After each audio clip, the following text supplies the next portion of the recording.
So, yeah, quick refresher. We spent a day with Rowan, doing Rowan things. We met his friends. We spent a day with Marruk, doing Marruk things, which is mostly just walking around the hall and pretending like you're doing things. And now, we're going to go meet the captain, finally. She requested a meeting with us, and she said don't be late. So we're making damn well sure not to be late. Anyways, we're right on the cusp of meeting her. So, if everybody's ready, we'll get going. And as a reminder, probably one session tonight.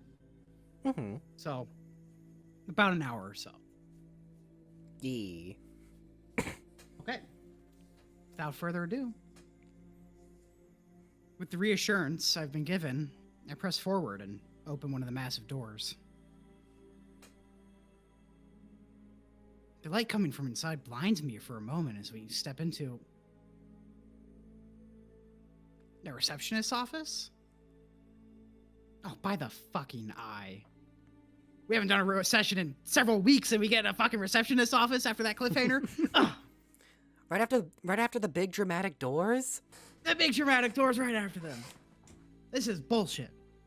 That's a bit disappointing. Marruk walks over to the receptionist's desk and seems to sign us in. I guess he's probably pretty used to this. The receptionist, a younger-looking Crane, turns to him. Oh, Lieutenant, I wasn't expecting you today.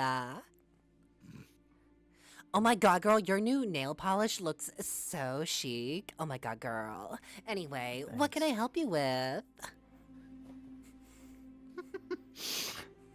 Yeah, nah. I'm just here to make sure this one is in on time. She looks over her desk to stare at me. But surprisingly, she doesn't dwell on it for long. Yes, I did see the captain had an appointment lined up.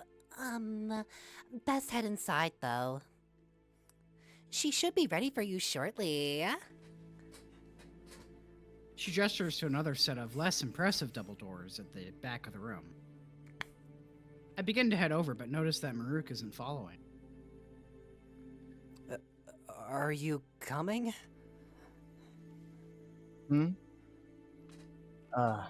No. Captain's real specific about who she lets into her office. Schedules and all that. I gotta leave you here. Sorry. Oh. Hey, none of that shit, alright? You'll be fine.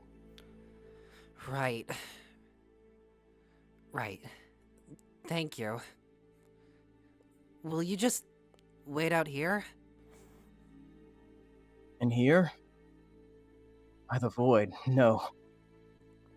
Just message me when you're done and I'll come pick you up. Okay, I'll let you know. He nods and gives me one last look before heading for the door. He doesn't offer me any last words of encouragement. He knows he's said enough. Okay, I can do this. Turning to the doors, I head in. And this is another waiting room. What? Well, the receptionist did say the captain will eventually get to me. At least there's a bench. Taking a seat, I feel surprisingly calm. What Marruk said really did help, even if I still think this whole meeting is a bit much. At this point, I think I've convinced myself she just wants to see me in person. I don't know what answers I could provide her for that. I don't know what answers I could provide for her that I haven't already told one of my guardians. Still, if she's taking time out of her apparently busy schedule to meet me, I should make the most of it. If nothing else, I can get a first-hand impression of her. Maybe see why everything is so weird around here. Surely normal Korean society doesn't always function this strangely, right? I hope not. Checking the time on my monitor, she's definitely late to her own meeting. I'm pulling out my notebook. I think of jotting down what I can remember from this morning and starting a page of notes for the captain. As I begin writing, time seems to fall away.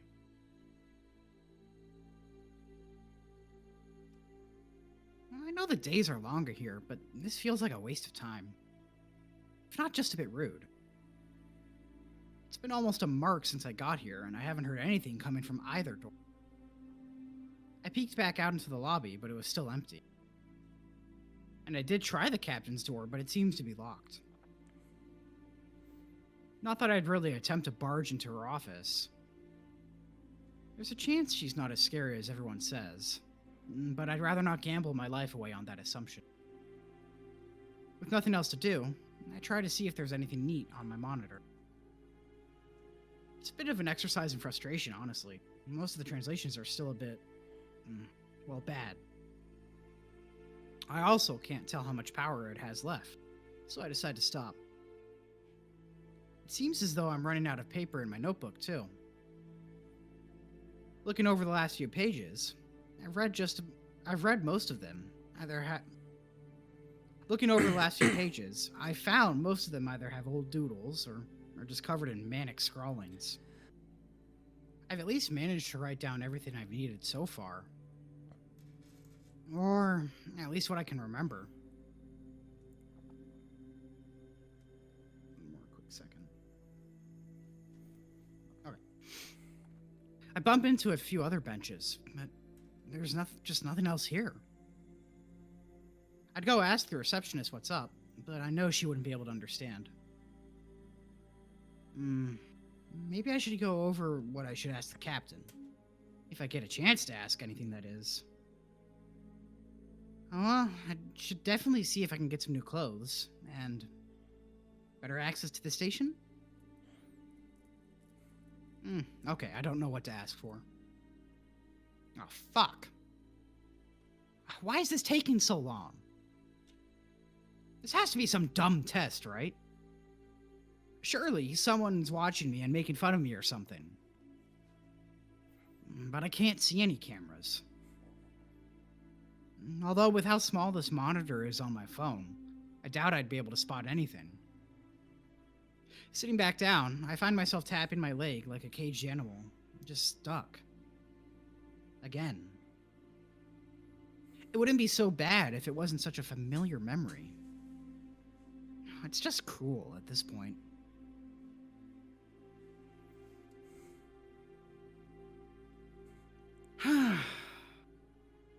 Lying back on one of the benches, I've mostly gotten over my anxiety at this point. But it still sucks being forced to wait like this. Surely the captain has better things to do than waste my time, right? If she's so high and mighty, why doesn't she... A voice rings out over some unseen speaker. Al, I think that's you. I'm sorry for the wait. Please, come in. I see the door leading to her office creak open just a bit, as if unlocked remotely.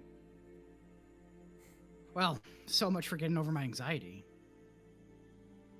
Standing up slowly, I make my way over and cautiously peek inside. When I don't see anyone standing there, I head in. This is surprisingly tame for a captain's office. I imagined there'd be a lot more, well, I don't know, trophies? Statues? Heads of past victims on spikes? Fish bowls, like Captain Picard? The plants are a nice touch. One thing is missing for sure, though. I don't see the captain anywhere. Is she in an adjacent room, or... Ah, I'm glad you could make it. Tucker, was it? Please, come, sit down. I'll be right with you. An almost melodic voice rings out from somewhere in the room. Not young or joyful, but still soft and leveled. I'm not sure where it came from, but I see some chairs by her desk, so I make my way over. Unsure of which chair to take, I nervously idle between them. They're not dangerous. You do know how to sit, right? Yes? Taking the seat on the left, it's quite comfortable, if not a bit big. The hole at the back for what I assume is one's tail is a bit awkward to sit around, but it's not too bad. Looking across the desk, I see her chair facing away from the door, backlit by a faint glow. Oh, she must be busy working on something. I'd say it's a bit rude to not face your guest. But I don't think it's really my place to impose. I doubt she'd even understand me. Wait. Oh, fuck! How is this even going to work? Oh, damn it. Why couldn't Marruk just stay with me? Oh, this was such a stupid idea. I wonder if... I'm sorry for the wait, Tucker. I was dealing with something. Due to a scheduling conflict, however, this will have to be a joint meeting. Don't worry, though. I believe you know them quite well. Oh, sure. Right. Well, hopefully she meant my guardian can come back. Although, why weren't they told beforehand? Shaken out of my confusion, I take this time to look over her desk. She's still not using it. Seems pretty normal. Although, from everything I've seen so far, I imagine it has plenty of monitor screens ready to pop up at any given moment. I am surprised to see a cup with some pens in it, as well as another with something steaming over. I wonder if that's something caffeinated. Oh god, I hope so. It's nice that she has some plants back against the wall, but that's kind of most of the decor. It's a pretty bland room otherwise. I'm almost shocked out of my chair when I hear the door suddenly open behind me. Peeking around, I turn to see... Ah, I'm so glad you could join us, Tiar. Tiar? That's not someone I know quite well. I barely know him. Surely she wasn't being facetious, right? Captain, I'm always at your beck and call. But surely you could have scheduled my meeting. Sorry, let's try that again. Captain, I'm always at your beck and call. But surely you could schedule my meetings more ahead. Bark and call, Cryptid. Really? God damn it. That's the best pun I've ever heard. I can't believe I forgot about that. Okay, sorry. Ahead of... We lock eyes and he looks just as confused as I am. Am I interrupting something? No, not at all. Please, do sit down. If you wish to finish your meeting with Tucker, I'd be more than happy to. Sit down. Her voice does not raise, nor does her surprisingly calm tone change. But somehow the words strike like lightning, and I can see it in Tiar just as I can feel it in my spine. He takes a moment to adjust himself before taking the seat beside me. She still does not turn to us, not even in the presence of Tiar. I'm starting to think this is just how she deals with everyone. Are you well? It's been almost 2 weeks since we've spoken, you know. I am. Thank you. Of course, of course. I think I hear monitor sounds coming from the other side of the chair. Now, I'm sorry that I had to call you here on such short notice. It's quite all right. And I'm also sorry to hear that you seem to have damaged the Marruk again. That's not entirely... And I'm sorry that you seem incapable of following simple orders. And I'm sorry that you seem to fail at the most simple of tasks. Is that all, Captain? No. Stay seated. Should I be here for this? I'm getting nervous just sitting here. Would you please explain the results of your recent experiment, Seno? His name strikes out like a knife, a far cry from her usual delivered tone. I've sent you the report multiple times now. Was that not enough? Tell me again. I want to hear it from you. He looks over at me, maybe not worried, rather just annoyed. I would prefer not to speak about it in front of our guest here. What does that mean?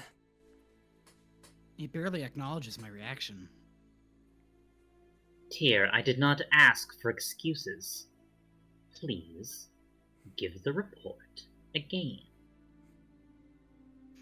He sighs and pinches his brow. I hear more screens flick to life as I assume she's pulling up various reports and documents to review. Is she testing him? I'm shocked to see Tiar being treated like this. Of course. At the 9th mark, exactly 11 days ago, the Meron was to undergo a test of some new proprietary parts. It was a routine experiment to see if recent upgrades would change our results in any way. We were... Wrong. wrong. Yes, wrong. Tiar, what you just said to me, your captain, had some falsehoods in it. I know what happened. I want to hear you say it. I have to stop from sinking into the chair. Now I really feel like I shouldn't be here. The room goes cold, and I hear the telltale sound of fingers tapping on metal. Tiar grumbles out a few complaints before continuing. You are correct, Captain. The test was indeed not small, nor was it entirely scheduled. I must have forgotten. An accident, no doubt. Please, continue. He takes another look at me before continuing. Why can't he explain this in front of me? I barely understand what's being said around me most of the time anyways. This is no different. Of course. It was meant to be a small test. But the Mehran started putting out exponentially more power than expected. While the station may, in theory, be able to withstand it, we were not prepared. Our equipment was not ready, and the support structures were not fully extended. Ah, see, that sounds like the report I read. Please, I believe I know what happened next, but elucidate me. When the test began, all of our recording equipment was immediately sent offline, as well as some of the localized crew. seems that the hum was far more dangerous than we expected it to be. Hum. Yes, I'm asking what it is, Tiar. I've explained it to you before. Have I not? Then explain it again. Hmm. Of course. It's a combination of radiation, heat, electromagnetic discharges, gravitational fluxes, and other generally dangerous forces. It's hard to contain and dangerous to be exposed to. Where was I? Ah, right.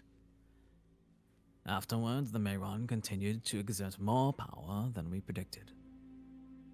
The core overheated to a point where we're still trying to check for damage, as well as find any missing parts. I remember Roan said the Mayron manages to provide the station with most of its power, but do they not know how to use it? Didn't they build the damn thing? And And that's it. Everything after that was detailing repairs and cooling down the circuits, along with scheduled structural repairs and, well, a few impromptu medical exams. oh, Tiar. I hate it when you do this. I asked for the full report, please. There it is again. Her voice slips from a melodic chime into biting words. And I can see it's had its desired effect on Tiar. He takes a second to compose himself as he swallows some accumulated fear down his throat. He looks at me one last time before responding.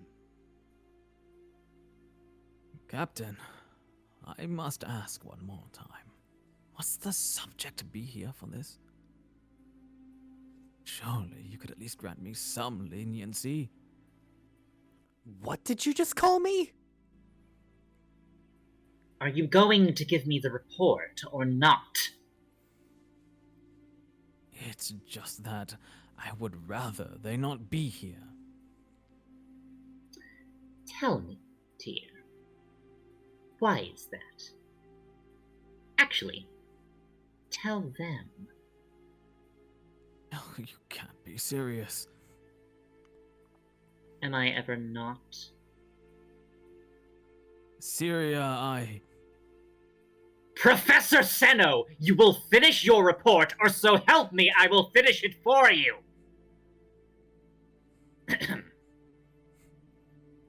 And trust me, I don't leave out details. I can't believe what's going on here. Between how the captain truly deals with everyone, how Tier's treating me, and how worried he is just talking about this accident. He looks shocked as he tries to find some other excuse. But neither out of fear or devotion, he continues his report. of course, Captain Behl. My apologies. When the morning test occurred, something went wrong. Sorry. We're still not sure what it was, and no, that is not another accident. We just do not know. After that, we couldn't stop the process, and it started to descend. Descend?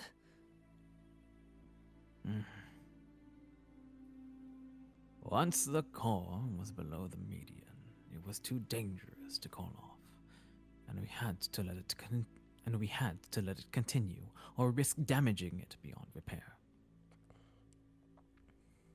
Beyond repair? And here I thought you were an expert on the thing. The only one. He did build it, right? This is what he's called his life's work, I thought, and he doesn't know how it works or how to fix it? What are they doing with the damn thing? I am. Once the core dropped to the internal safety limit, the rest of our devices went offline. We were unable to record anything else or take any footage. We're still not even sure why it stopped at all. After the test, we were able to see what numbers were estimated on the machines before they broke. And they were astronomical. It just proves further that we must keep trying. I know that we can get it right if I... Yes, if you have more time. Tiar, as your captain and friend, what you have done is amazing. I mean that. But it's also dangerous and completely irrational. We still have no idea what that machine is, or how it even works, and We're so close, Captain. I know that we can... Do not interrupt me! Tiar, I know how this is important to you, and I know what it could mean for all Rain. But please, temper your expectations. You are working with something that even the eye cannot predict. For now. What does that... Captain, the energy outputs we recorded were comparable to that of a star. Please, I need to finish my work. Do not beg, Tiar. I haven't the authority nor wherewithal to shut your little basement project down. No, sorry, I want to redo that. Can you... Do not beg, Tiar. I haven't the authority nor wherewithal to shut your little basement project down. By the void, I know it's the only reason we're still floating. It's not my decision to make. However... He perks up a bit as she continues to talk. Your report has... well, it's caused some issues back home. Not so much due to your failures, more from the accidental success you seem to have found. Or stolen. Mind you, both are fascinating.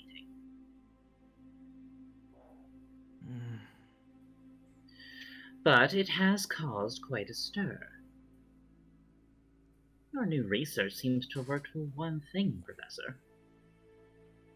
All eyes are on the station once again. Were they not already? I thought the Icaroid 2 was like a jewel of scientific progress. Maybe I've read into it a bit much, but from how everyone talked about it, I figured this was some sort of floating miracle maker. I take it that news of the recent test has already reached unwanted ears. Tiar, they're your boss. Of course they know what happened here. Tiar has a boss? Actually, why is that what I'm focusing on? I prefer to think of it as a partnership. Well, something of the sort. Yes, well, your partner has decided to send a crew from Heron.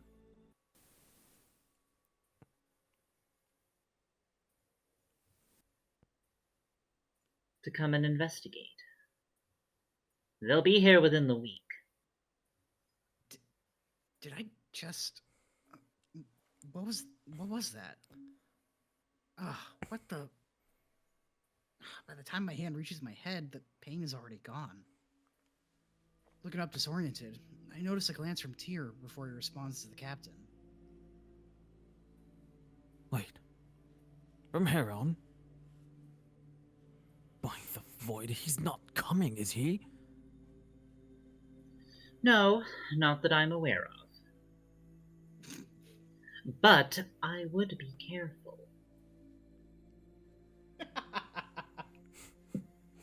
Hmm? No, icing just made me almost spit out my drink. Coupled by K9 making an absolutely based reference, I applaud. Little do you know, all the plants in this room is like the ones in House Beneviento and RE8. They're making you hallucinate. Oh my There's actually God. just a little doll in that chair. Wait, does that make the captain Lady Dimitrescu then? Oh my god. God. Beneviento my is God. actually Donna's. The captain is the Rex. Captain's DeVito. Oh, Danny DeVito. I'm sorry, Icing, when you said I speak for the trees, I was trying so hard not to crack up when I saw chat. But I would be careful. I'd hate to have something like that on my station. Of course, Captain Behl. She lets out a labored sigh as I hear a few screens open and close from behind her desk. More fingers dance on cold metal as we wait for her to make her final judgment. Tiar seems to be pondering what to do next, and I'm just left confused as to why she needed him to tell her all of this. Although, I have a feeling it wasn't so much just for her as it maybe for me. But why? All right. Thank you, Tiar.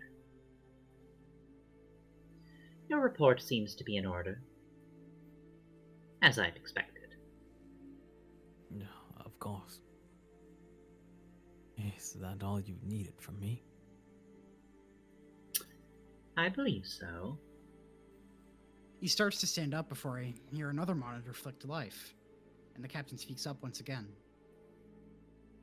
Oh, actually, I believe there is one more thing you had to report to me. Correct. Excuse me? Yes. I believe it's sitting right next to you. Huh? What? What do you mean, Captain? He sits back down, and a wave of unease seems to set in over his small frame. Oh dear, I am not in the mood today. Finish the damn report. What else happened on that eventful morning? He seems to be squirming in his seat, but he knows her patience is thin. His gravelly pitch is laden with a surprising sadness I wouldn't have expected. It would seem as though that was the morning our guest arrived as well. Sorry, I was drinking. No. Yes, indeed they did. He swallows and nervously cups his paw in his lap. At the 10th mark, right after the Meron hit a critical power threshold, the alarms went off in the research sector. Tucker was found wandering the halls. All footage of the event was lost due to the hum produced during the test. Now, I've not put much stock in the old faiths myself. But doesn't that feel a bit too much like a coincidence to you? It is hard to ignore the empirical evidence. You are correct. Please tell me this isn't what I think it is. I already know it. I don't want to hear it. I can't. What are you saying? I'm starting to see why Tiar wouldn't want to talk about this. But I can't believe it. So, would you say that you are responsible for whatever happened to our guest here? Wait! You can't be serious! Tiar. We have hypothesized that when the Miran passed the threshold, something happened. During that time, vast amounts of energy went unaccounted for in our readings. The readings we recovered, at least. Gravitational fluxes were coming from the keel of the station, and well, Please, don't say it. Continue, Tiar.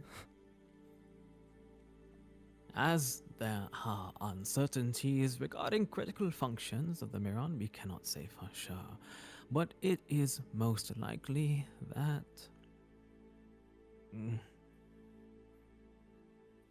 that the reason Tucker is here is our fault. Yes. I... And you have no feasible idea why this would happen, correct? It's possible it was just an accident. But we cannot tell if the vast amount of energy being created is just a side effect of its true purpose or something else. We're still looking into it. Of course you are. You've been looking into it for decades. One more question for our guest here. Captain, I don't. Tiar, don't be rude. It's just one more question. To say the room has gone silent would be incorrect. But I could not tell over the ringing in my ears. It's ever present and it seems to block out everything but the words that leave the professor's lips. Tiar, Yes, Captain. do you think there's a way for them to get back home? Silence blurs into painful static as I can read his lips before he even utters the words. I just have to let it wash over me as he dictates my fate.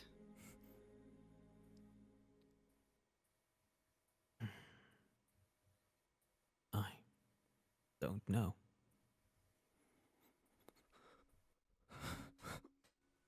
Slowly looking over, I see he's brought a paw to his forehead and seems to be trying to steady himself. Is he distraught over this? I sit back in my chair dejected.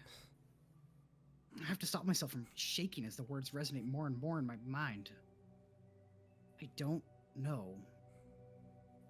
That's it. That's the be-all, end-all. My life was torn away from me and is now at the whims of some old man and his broken machine. Oh, miserable if happy. I have a feeling it's not even the end. That there's even more to come. Can you go back, please? I don't know what to say. Words fall flat on deaf ears as I sink further into the chair. Small drops of water accumulate around my eyes. I don't know. Light years from home, and that is my fate. I don't No.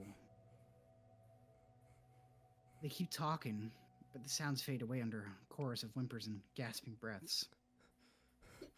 Why is it so hard to face a truth I already knew? I knew this would be the end of the road. There's no going back from this. Hearing some shuffling, I look up to see the professor straightening his tie and getting up to leave. Uncovering my face from my oversized sleeves, I make an attempt to rejoin the one-sided conversation. Sano, before you go, Yes, Captain. as I see you're responsible for this mess, I'm putting you in charge of fixing it. Captain, you've already completed the neural AI to allow for two-way communication. You know that, right? I'm aware. I meant a more permanent solution. I know your time is already spent hoveling down in the bowels of my ship. Now, with your recent findings of success and your imprisonment of your guest here, you are responsible for fixing it.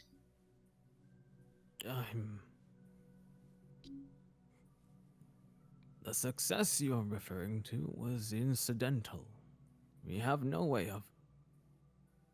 Tiar, you are in no position to give excuses. I understand that, Captain. But we don't even know what we did. All that changed was... Care to comment, Tiar? He looks at me one last time, and an inscrutable expression sees past me and through the cosmos behind me. A 1,000-yard stare pales into comparison to the nothingness of space. No, I mean, of course, Captain. I'm not sure what caused the event that brought Tucker here, but I will do my best to figure it out. And fix it? One more rogue side-eye glance is my way. If it can be done.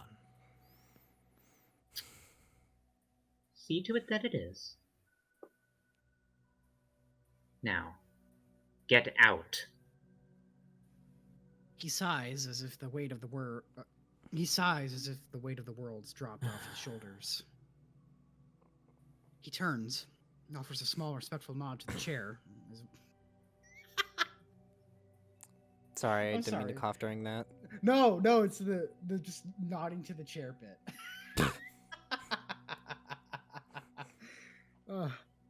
Funny line. The chair nods back. Like you see like the top half just like squeak.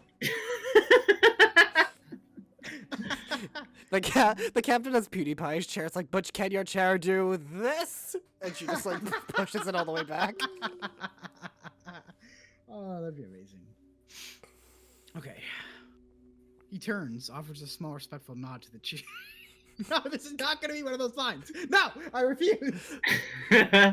Give in to the This is whims not of the gonna- chair. You know you This is want not to. going to be a Cooper moment.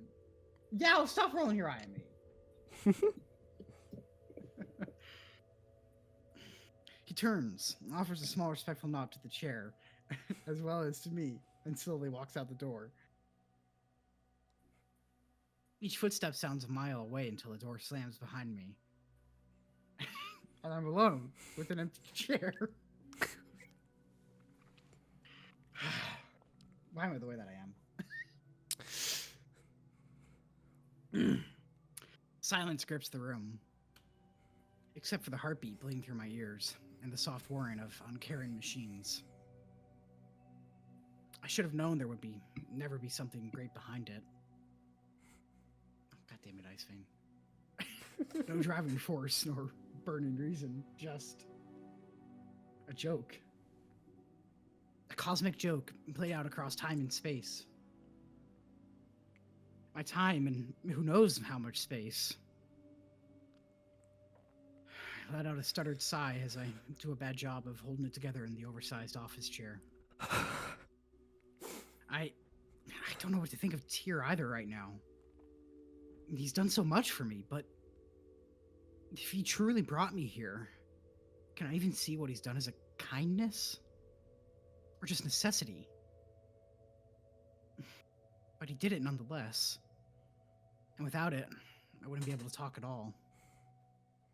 Isolation would be the end of me. It was hard enough once. He almost looked sad there at the end. My mind is racing too much. I need to think on this later. Clearly, I'll have time. Oh, fuck. I should have asked him about my monitor.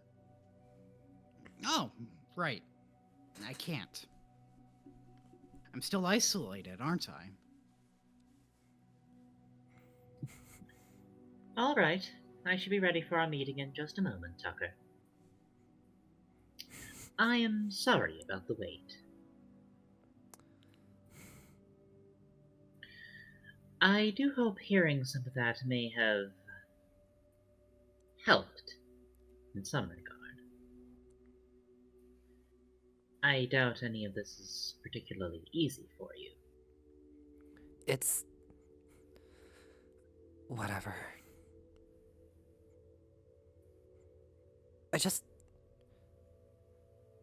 This is dumb.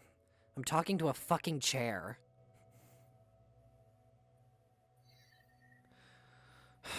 What a waste of my time.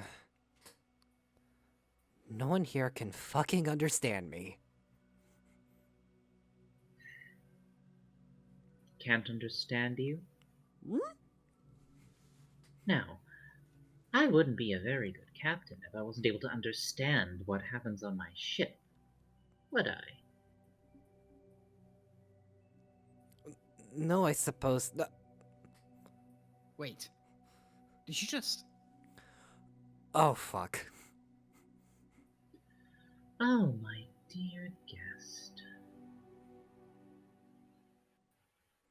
In a single motion, she turns around and I'm first blinded by a sharp red point, only for it to be drowned out as the wall behind her falls away in an instant. I can understand everything. It's Mother! Hey, gorgeous.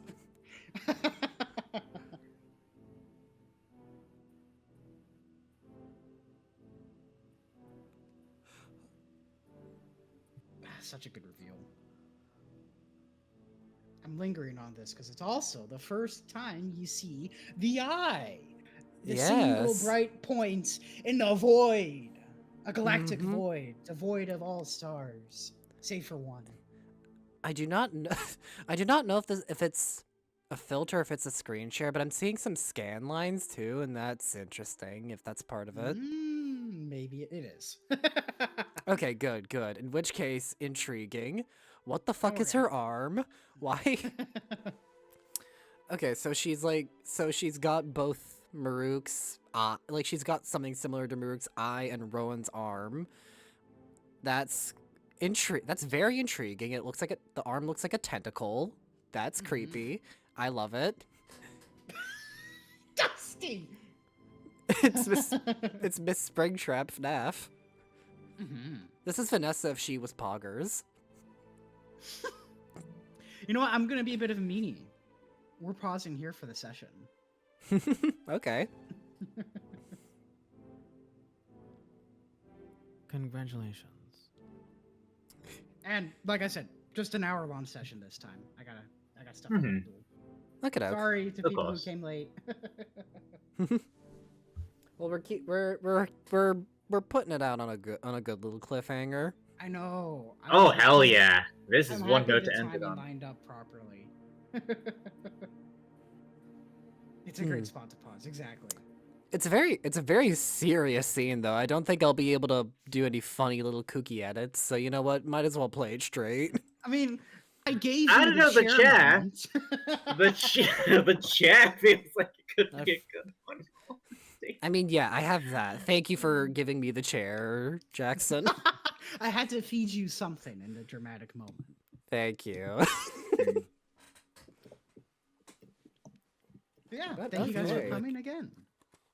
I feel like it'd be a great Anytime. disservice to the scene if you tried to make it funny. Yeah, very true, very true. Yeah. Besides, y'all were giving it your fucking all, and that No, was... I'll start. You really captured that Kate Mulgrew vibe. Oh, Mhm. thank you. It was excelente. Mm-hmm.